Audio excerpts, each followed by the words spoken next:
groundbreaking research in hyperthermia. It's kind of a dull topic. There isn't enough charcoal in the world I could drink to make this interesting. So, we'll suffer through it. We'll try to stay awake, and we'll see where we get. It's actually pretty short, so you guys should be in and out pretty soon. So hyperthermia. What does hyperthermia mean? Yeah. Isn't it heat-related injury, like heat stroke? Yeah, so good. So hyperthermia includes a broad range of concepts, but most importantly, it creates an all-encompassing term that means the temperature is hot. Pretty much when everyone thinks about hyperthermia, what they think about is environmental emergencies, meaning it's 90 degrees out, there's humidity index is really, or heat index is really high because of humidity. It's miserable out, right? And everyone's sweaty, feels nasty, peppers are flaring, everyone wants just to be inside. For me personally, actually, that's totally uninteresting part of hyperthermia. And there's a slide about that, and you'll see what I mean.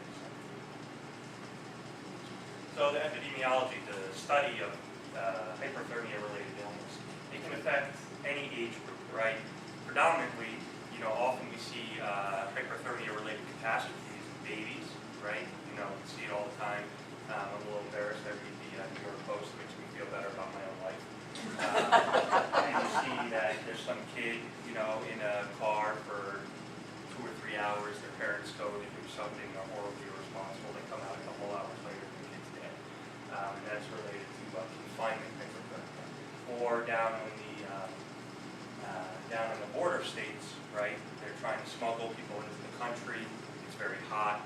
They're locked in, different types of trucks, and then, a couple hours later, the sheriff or border patrol opens this up and they find some dead people who were trying to be smuggled into the U.S. So confinement hyperthermia, people who work in, closed space environments, people who, break rocks for a living, that kind of stuff. And that's a special type of heat-related illness. But as a general rule, there's heat-related illness everywhere. It's underreported.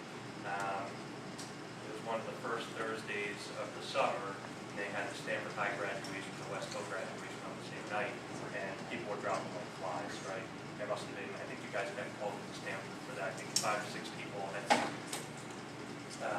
and that stuff doesn't get reported, right? Because it's considered a life minor illness, they get better, they're old, no harm, no foul.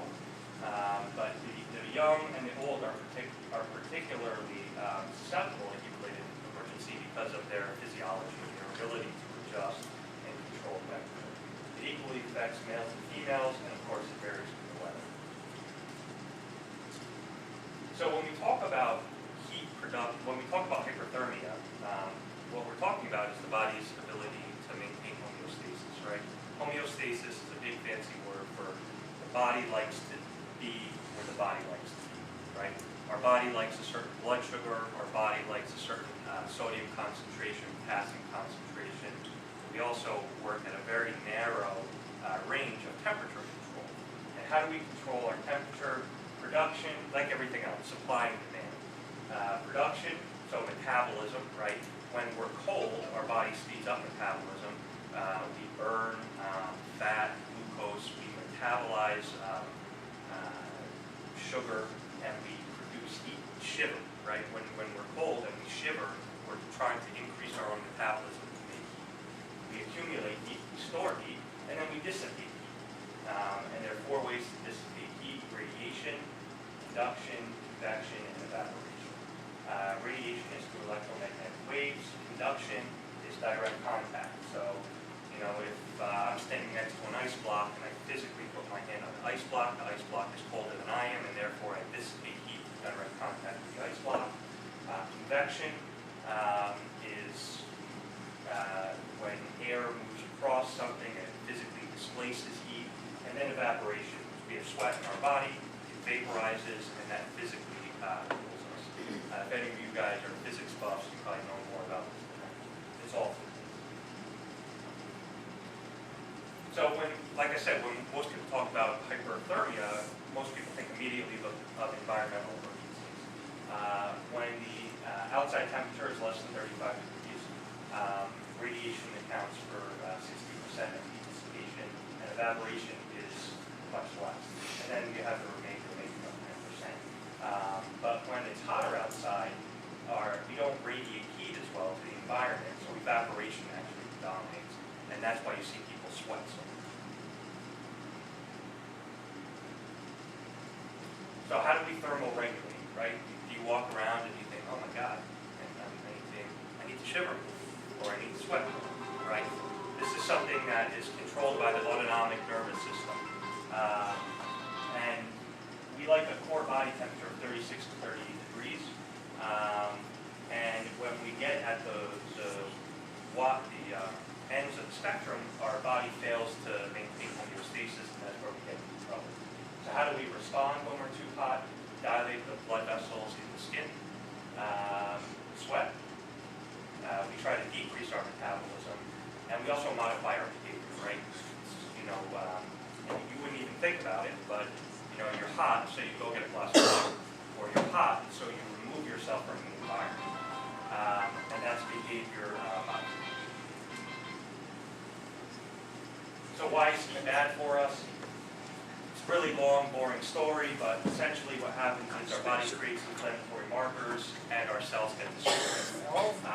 Cytokines are directly toxic to blood cells. We leak fluid. We create electrolyte abnormalities. We lose sodium, potassium, and in the end, we develop, end-stage cardiac arrhythmias. Cardiac output goes up because we're trying to sweat more. We're vasodilating. We're trying to push blood flow to the skin, and there's a lot of cardiovascular stress. And that's where you see that old people have a more difficult time to increase physiologic demand when it's hotter, because it's easy for you and I to increase our metabolic rate, our cardiac output by 3 liters, but it's harder for the old person to maintain, especially there are beta blockers, they take 6 different medications, and it's much more of a demand on their body. So how do we measure temperature, right? We're talking about temperature, but when you think about it, there are a lot of different ways. There's non-invasive ways, oral, axillary, tympanic, and then there are invasive ways, rectal, esophageal, and via the urinary bladder. So when we talk about temperature measurement in hyperthermia, we're really talking about core body temperature. And it's really important to get a good, accurate temperature. It's very frequent where you'll see a patient in the ER, and the nurse will report a temperature of X, and then you measure a rectal temp, and you get something totally different. Oftentimes you'll see a degree or 2 different depending on how you measure it. So, the oral temperature is affected by how fast you're breathing, if you drank something hot or cold. The axillary temperature is disadvantageous because it takes a long time to take. So in a busy department, you don't want to sit there with a thermometer under someone's armpit for 5 minutes every time you get a patient. Tympanic is certainly more reliable than axillary. And then, of course, the core body temperature, you can measure it by the rectal temperature, right? But not everyone. Most people don't like having stuff, probes shoved up their butt. But it really is important for high-risk groups like babies and elderly patients, because what you find very often is their core body temperature is something totally different than axillary or tympanic. And it becomes, it totally changes the case. Now, for you guys, you don't carry thermometers on your ambulance, right? Okay. Very few people do. And the reason being is because you're not going to do much about it. Even if you have a patient who does have a fever, you're not giving them Tylenol. You're not starting antibiotics. So most ambulances don't carry thermometers because it's not going to change what you do. More importantly is if the patient's really, really hot, you need to intervene and cool them down, or they're really, really cold. And in those cases, you can usually just tell them. So, like I said, the great majority of cases are related to environmental heat. But really, the more interesting cases and the challenging cases are those that look like they might be environmental, but really have an underlying endogenous heat production. So it's not that they've been sitting in the hot car all day. It's not that grandma lives in the attic of the house. She hasn't been taking enough water, and up on her. She's been sitting there for 12 hours in 100-degree heat.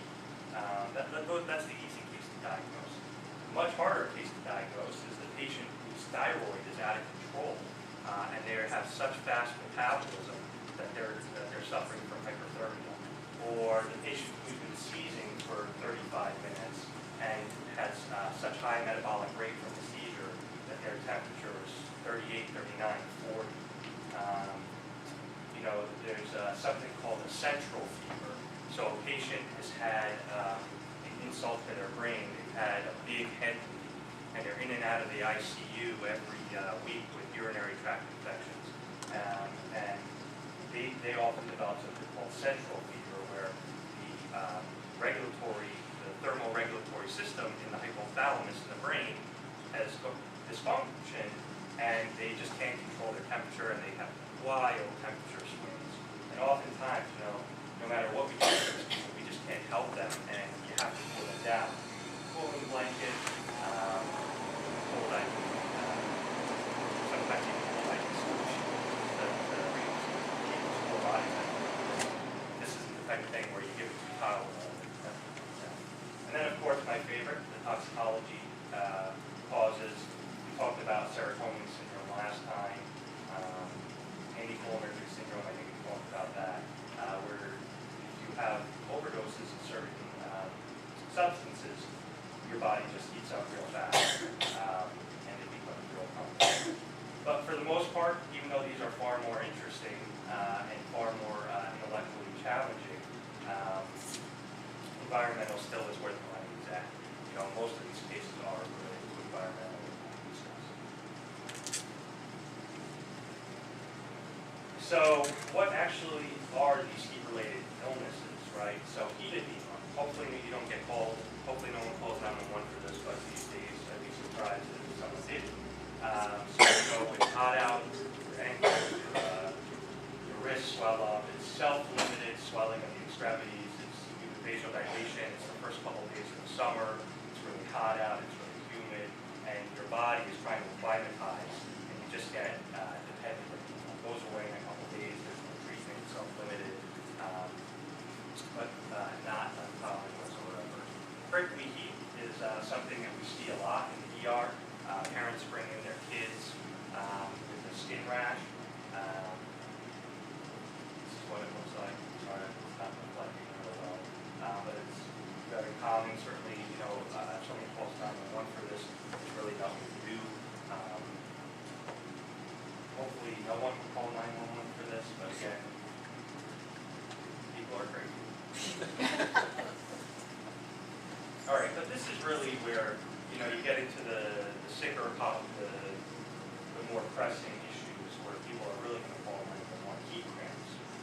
So someone's been exercising. You have military personnel, people who are playing sports outside, like football, people practicing for hours.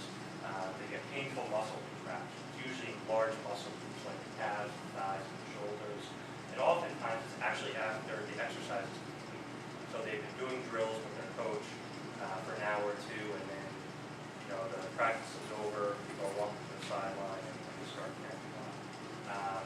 And usually at that point the patient is sweating profusely, right? They're not that sick. It's caused by electrolyte imbalance. They still have lots of physiologic reserve. And what do you do with them? You take them into a cool area, you let them cool down, and you give them oral electrolytes, right? These people don't need IVs. They need some Gatorade, a break, and discharge. Heat syncope, far more common. You're at the graduation, you're at the hot sun, you're in an arena that collects heat.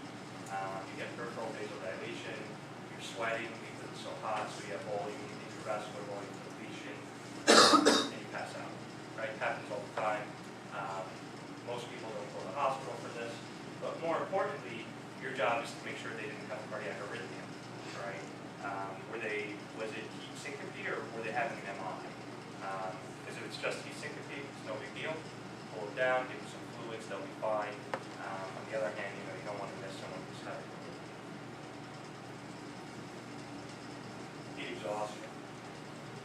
So this is really going to be diagnosed with some sort of neurologic manifestation. It can be virtually anything, very nonspecific symptoms, headache, dizziness, vomiting, nausea, syncope.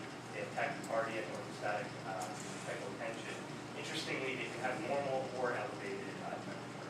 So, but the important point for this is you need to identify these people early and hydrate them aggressively early, because this can go on to heat stroke. And that's really, you want to catch them in the heat exhausting phase. You want to cool them down aggressively so they don't progress to heat stroke. So heat stroke is defined as hyperthermia greater than 40 degrees with some sort of neurological impairment. Again, it can be anything: confusion, headache, ataxia. What's ataxia? Yeah, trouble walking, so some sort of imbalance when they walk. Hallucinations, seizures, so it can really be anything, and it can be very vague neurological symptoms.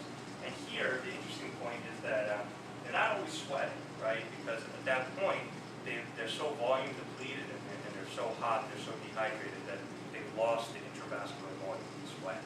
So you might see someone with heat stroke. You think, wow, they're really hot, why aren't they sweating? It's because they've lost the ability to sweat, they're so dehydrated. But the big thing there is temperature greater than 40 degrees. And heat stroke can be life-threatening. So if you call them a later stage past heat exhaustion, you really need to be aggressive. So treatment, obviously remove them from the environment. For the EMTIs here, you want to start an IV, give them a liter bolus. You can put ice packs to the neck, axilla, and groin. In elderly patients, be careful for underlying comorbidities like heart failure, because they already have a heart attack. And then, contrary to popular belief, no cold IV solutions. Cold IV solutions are associated with a lot of complications. You can hurt the kidneys, you can overshoot and cause hypothermia. So we don't want to use any cold IV solutions, even in the ER.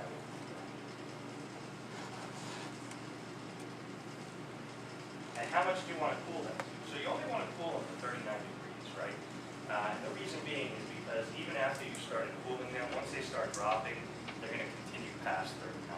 So when you get to 39, you want to stop and just let them cool on their own after that. So we talked about ice packs, right? That could be helpful. It's not the mainstay of therapy. It's moderately helpful at best, but it's certainly not definitive management. The mainstays of cooling are evaporative cooling and ice immersion. Now, both have advantages and disadvantages. You would think if you put someone in an ice bath, they cool down pretty fast, but if you think about it, you're in an emergency department or an ambulance, it's actually pretty hard to do that. Where do you get a tub that you can put someone in? Where do you get that much ice? And then if that patient is so sick, how do you monitor their heart, their lung function, right? Try keeping someone on a cardiac monitor when they're in an ice bath. It's not so simple. And then, of course, you're trying to cool them down, and what do? They immediately start shivering, right? And then all of a sudden the temperature goes back up. So if someone's sick enough, and they're really hot, and they're trying to cool them down, and they start shivering, sometimes we'll even paralyze them, and we'll put them on a ventilator and breathe for them, so we can stop that shivering process. So ice immersion is one thing. It's obviously technically limited. It's very difficult to do. And the money is evaporative cooling. I've had to do this a couple of times when I trained. Where I trained, we saw a lot of PCP.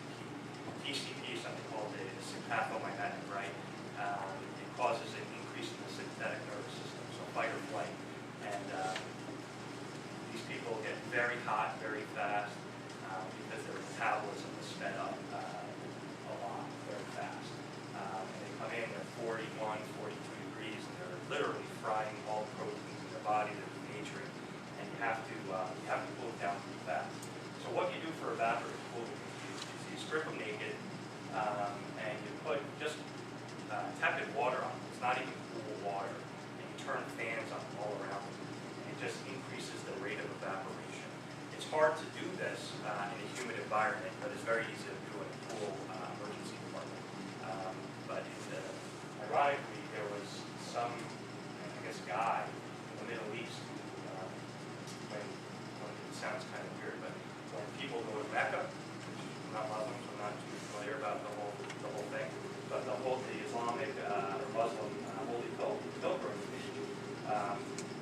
they're in the desert and they get real hot real fast. And this was a very common problem that they saw. So he invented a system, a self-contained evaporative system. It's called a Mecca or Mecca bath or something like that. And it's a self-contained evaporative cooling system where the patient lies on the table. I guess it's kind of porous. They put them on, they put some water on them, and there are all sorts of fans that come at you from all angles, and it works really well. And you don't need a fancy device like that. You can just set up some makeshift fans, and it works really well. People get cooled down real fast. And I saw people who were 41, 42 degrees Celsius. I had fans on them with tepid water, and within 15, 20 minutes, they were already 32 degrees chilly. So it works really well. Again, you have some problems with the monitor leads, but for the most part, it works really well. It's certainly a lot easier than doing ice cream. But again, no cold eggs. Any questions? I know it's pretty dry. It's not too fascinating. Not too much controversy in the field of hyperthermia. Yeah. Would you still give them a regular IV? Sorry? Would you still give them regular IV solution? Yeah, you want to use normal solution. So 500 to 1 milliliters. I'm usually pretty aggressive with my IV solution size, so all of that. People generally speak. Is that just to replenish the water they've been sweating or what? Exactly. Well, it depends. So if the main part is you're replenishing their electrolytes, you're giving them volume. But if someone's 40 degrees and you're giving them room temperature saving, it's a relative cold solution, relatively speaking. So it will cool them down, but you don't really want to give them true cold. Good one. Wow. Then it really was for it. So it's really nice. There's really not that much going on with this, but what I would urge you to do is when you see these patients, really challenge yourself to think about this stuff. You know, it's very, it's not hard to make the diagnosis of hyperthermia when it's 100 degrees out and you pick the patient up on a football field and they're acting goofy and they're not really sweating. It's pretty easy to make that diagnosis. What you want to make sure is that you're not missing one of these things. Because that's actually, aside from, what I would say your two challenges are, one, to cool them down, and two, to make sure you're not missing any underlying medical condition that's causing hyperthermia. Any questions? Yes. What is MS? Neuroleptic malignant syndrome. So it's very similar to serotonin syndrome. It's kind of in the same family, and it's related to people who get drugs like Haldol and the antipsychotics. And some people just have a reaction. It's not predictable. You just have to know that when you give someone an antipsychotic like Haldol or haloperidol, which is a disease drug, they can have problems with it. Yeah. Is our protocol still to not give water? No, we don't. And there are times when we feel like we should be giving water. Yeah. Well, as your medical director, that's an interesting question. I think it's probably depends on the situation. If you're at a mass gathering and there are 20, 25 people, I think that you're really not doing yourself any benefit by saying the protocol is not to give water when you can avoid taking 25 people to the hospital by giving them 2 cups of Gatorade. I have a problem with that. It just doesn't make sense. If you have one patient who's really sick, certainly if they have altered mental status or anything like that, you're worried they're going to aspirate, you certainly don't want to be giving them water. The other problem, there is a little problem with giving them water. The problem is, depending on, now everyone's a little bit different, depending on how they sweat, and depending on how much sweating they've been doing, they might have lost more sodium than they've lost water. And their sodium concentration could be low. It's called hyponatremia. And the problem is if you give these people a lot of water, you're diluting out their sodium more. Ideally what you want to be giving them is an electrolyte, a balanced electrolyte solution like Gatorade or pretty foul but salt palate water. And certainly, if it's not commercially made,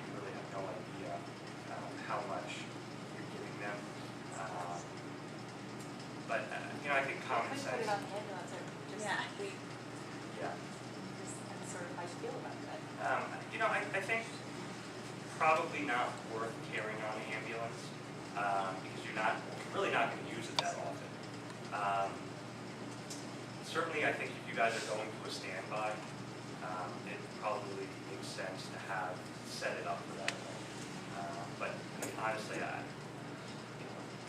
probably not gonna be transporting that many individual patients with hyperthermic crisis. So any altered mental you would, Any altered mental status whatsoever, I would not give them any oral. Yeah. We went to, or some of the instructors went to a regional training seminar, and they were talking about people who really are really hot marathon runners that get, dehydrated and are really just cooking, and firemen, that have been in a hot burning building and so on. Sure. And they were, I forget what, they wanted a rectal temperature, and then if it was above a certain number, then they really wanted you to try to get the ice immersion, if possible. I mean, they even gave us Home Depot's number for a big barrel, so But is that still the thinking? That I went there a couple, maybe it was 2 or 3 years ago for this. Well, if you're at a fire standby, have you ever been to a fire standby? Yeah. So good luck trying to rehab some firemen and trying to stick a probe up their ass. That'll never happen. It's hard enough to get them to the hospital. Right. Or a cop. Yeah. You know what I mean? It's just never going to happen. They did the study with marathon runners, which were Yeah, a little bit more common sense. Yeah, in many cases already passed out. So. Yeah. So at that point they have to they're already unconscious. Implied consent. Yeah, exactly. yeah.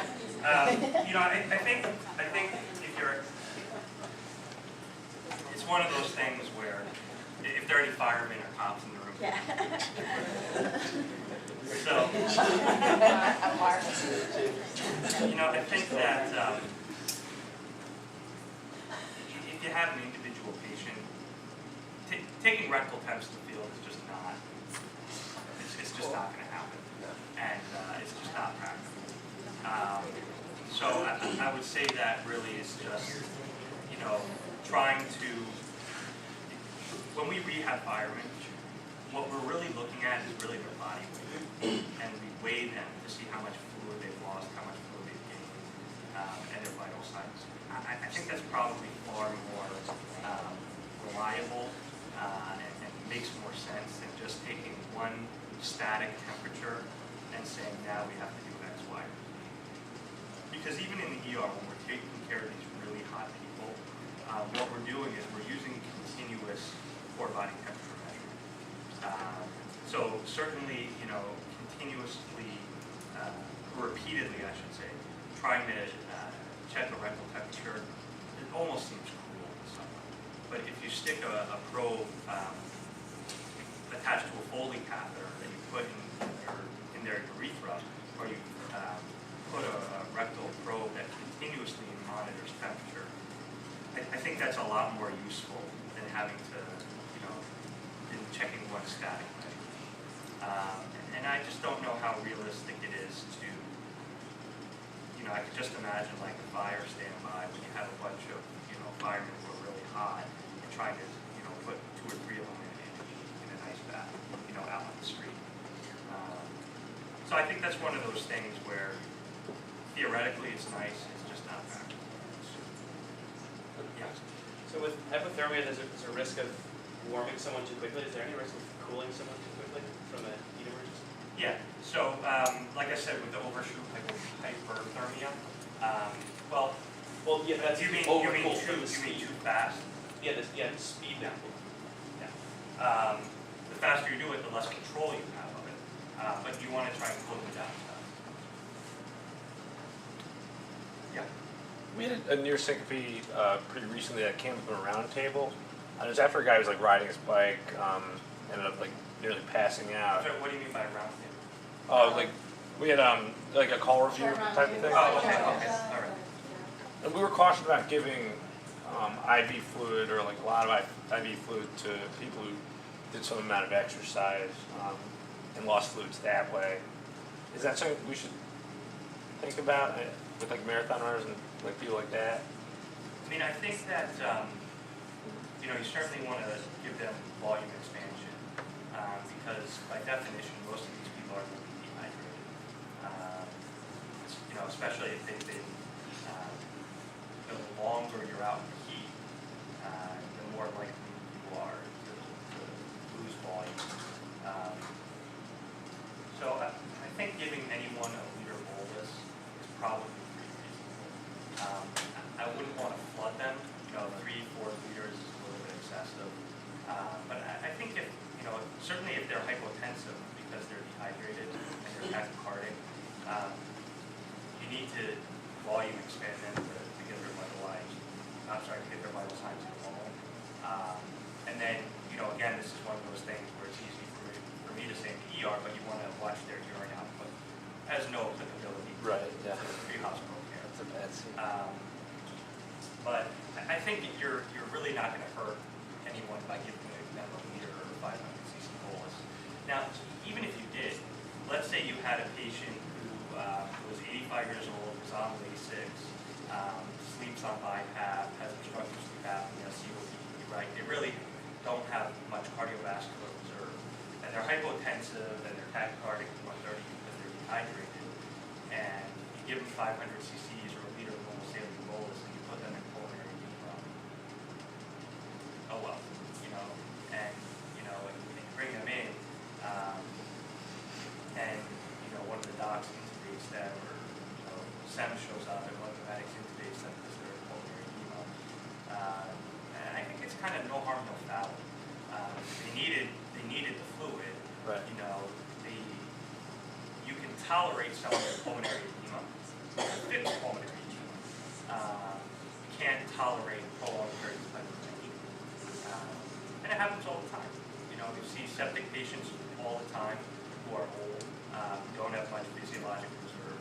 You give them 2 liters because they're hypotensive, they end up in pulmonary edema, and that's what you do intubate. And that's why we intubate people. You know. So we shouldn't be concerned about throwing off someone's electrolyte balance if we're giving normal saline. I mean, that's not something that we're going to. Theoretically, is it possible? Yeah. Right. If you have someone who's hot, feel free to give them a liter. Okay. Short ride. It's a short ride. trip. It's a short trip. You know, it happens. These things happen. It happens all the time. And you treat it appropriately. It's, you know, that's part of, you know, medicine, particularly emergency medicine, is dynamic.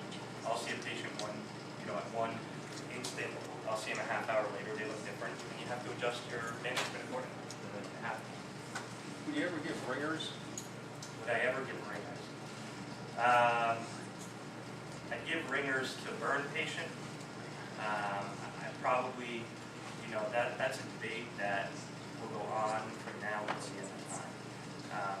It's not, you know, there's all sorts of literature, you know, not just about ringers, about, you know, E5, about colloid solutions like albumin. The only time that in my training I've ever given ringers is to true burn patients. When I was at the Temple Burn Unit for a month, which is, it's like the real burn unit. That's pretty much all we gave was ringers for the first 48 hours. And then we switched over not to normal saline, but half normal saline. That's really the only time that I would give ringers, is to a patient. And when I say burn, I don't mean like an airway burn that needs to be intubated, but a real burn, like 30, 40, you know, greater percent total body surface area. I would give them ringers, but not for these patients. Questions, comments, Bueller? Thank you very much.